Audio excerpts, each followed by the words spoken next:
I'm telling you this not as a confession, but as a warning. Remember the rhythm. Remember the quiet. My name is Marcus. I'm 26. And my girlfriend, Chloe, and I thought we'd won the housing lottery 6 months ago when we found the place on Elm Street. It was a massive 3-story Victorian in South Boston, built sometime in the late 1800s. We got it for almost nothing. The landlord, a nervous little man who wouldn't meet our eyes, just muttered something about high maintenance and handed us the keys with unnatural speed. The house was beautiful. I admitted peeling paint, crooked floorboards, and that rich, musty smell of decades of forgotten lives. We took the second-floor master suite. The first floor was full of dusty, unused former rooms. And the third floor, that was the problem. The third floor consisted of one narrow hallway leading to 3 rooms, a small storage space, a tiny bathroom, and one large, empty bedroom. The large room was perpetually cold, even with the heating blasting. It was just a blank canvas of yellowed wallpaper and dust. The trouble started on our second night. We were asleep, maybe around 3 a.m., when a precise rhythmic sound woke me up. Not loud, but insistent. It was coming from directly above us, from that empty third-floor room. I nudged Chloe awake. "Did you hear that?" I whispered. Chloe rubbed her eyes.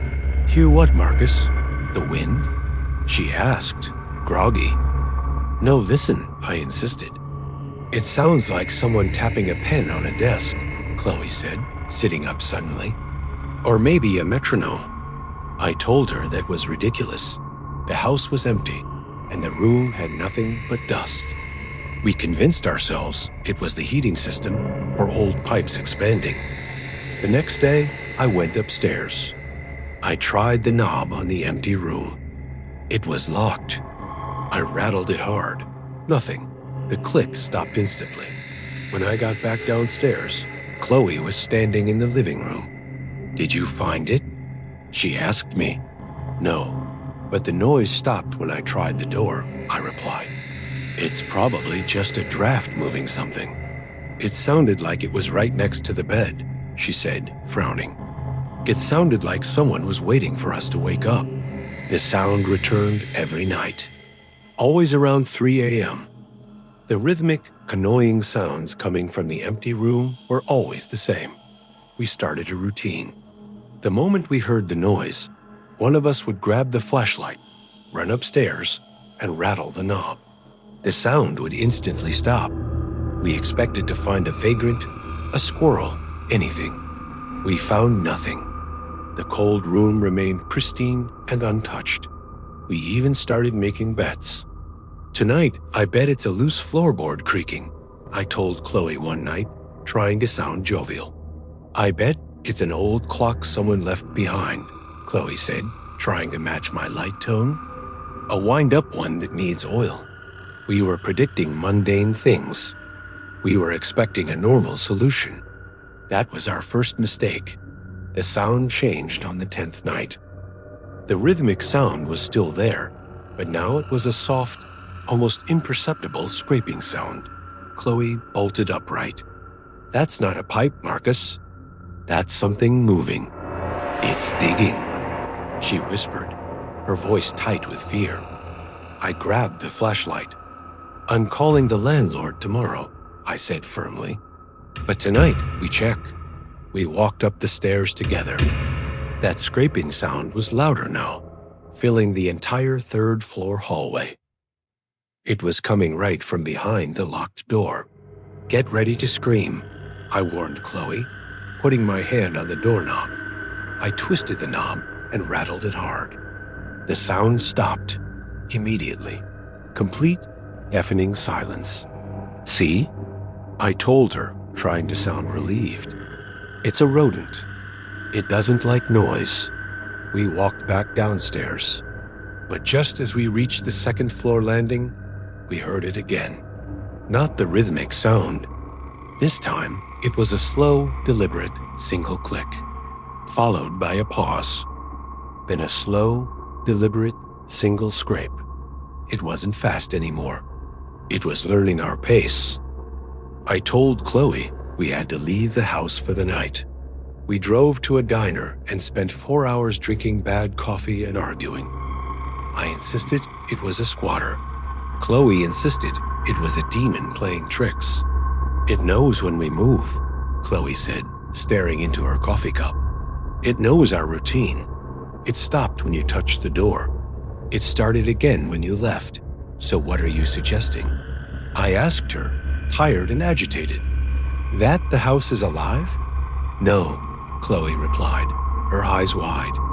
I think whatever is in that room isn't in the room. I think it is the room, and it's trying to get out. The next morning, the landlord finally agreed to send a handyman with a master key. I met him there. We went straight upstairs. He opened the door to the cold, empty room. It was exactly as we remembered it. Dust, yellowed wallpaper, and absolute stillness. See, mate? The handyman said, shrugging. Nothing here. Just old pipes. But I walked over to the corner of the room, right above where our bed was located. There, etched into the dusty floorboards, right next to the wall, was a faint, precise circular wear pattern. It wasn't large, but it was absolutely noticeable. It looked like something heavy, perhaps a metal foot or base, had been repeatedly twisted in that exact spot for a very long time. What's this? I asked the handyman, pointing. He bent down, rubbed the spot with his shoe, and shook his head. Old furniture, I suppose. But the room is always empty, I argued. The handyman just smiled, a strangely flat, vacant smile. It's always been empty, son. Just you and your girl living here. We left that day, but I couldn't shake the image of the circular wear pattern. I started researching the house's history. I found nothing of note, no murders, no suicides, just property transfers. I told Chloe about the circular pattern. I tried to explain my theory. Someone used to sit in that exact spot for years, waiting, clicking their pen, scraping their chair. It was residual, haunting an echo. That's what I thought too at first, Chloe said, her voice unnervingly calm. But I think you're wrong. She walked into the living room and pointed at the fireplace. I've been reading the deed, she said. The house was built by a clockmaker, a master clockmaker who used the third floor as his workshop. He didn't use a pen or a chair. He used a metronome. The circle is where he placed his metronome for decades. A rhythmic clicking sound, not the echo of a human being. The echo of a time machine setting the pace. It's not a ghost, Marcus. It's the house's memory of time itself, Chloe stated. And I think it wants to be listened to. I felt the sudden, crushing weight of that realization. We had been trying to solve a ghost story, but we were in a time machine's waiting room. We need to leave, I told her, my voice sharp. Right now. But Chloe didn't move. She just stood there, smiling at the empty fireplace. I can't, she said softly. I finally know what the third tenant is. It was never a person or a machine. It's the space, and it only needs two people to recognize the rhythm to become fully manifest. I looked at her face. Her eyes were different. They weren't focused on me. They were focused inward on some new infinite rhythm she had found. Chloe, stop, I said, stepping toward her. You're scaring me. She finally turned to me, and the smile was gone. Her eyes were flat, like the landlord's. Her voice was level, completely devoid of the warmth and tremor I knew. I found the source, she said, her voice the calmest I had ever heard it. It's not the house, it's the sound itself. And the sound needed a host. It needed a voice that wouldn't try to solve it, but accept it. She slowly lifted her hand and pointed her index finger at the dining room table, where I had placed my wallet and car keys. She didn't have to say anything. I knew I couldn't leave, and then she did it. She slowly lifted the finger and began to tap it lightly on the surface of the table.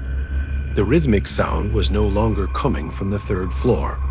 It was coming from Chloe's own hand. I realized then that the third tenant wasn't the house, the metronome, or the ghost. The third tenant was the rhythm of time itself, and it had just checked into Chloe's body, leaving the room above completely empty. I backed away from her, terrified. "It's just us now, Marcus," she said, her voice emotionless.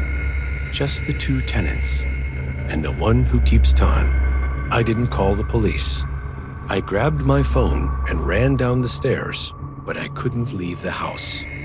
I couldn't bear to leave Chloe, or the thing that was wearing her face. I'm sitting in the dusty, unused formal dining room now, writing this on my phone. The third floor is completely silent, but every few minutes, I hear the sound, soft and precise, coming from the living room. The scrape is new. I think she's moving the dining room chairs. I think she's setting a table for 3, and I'm terrified to find out who the meal is for.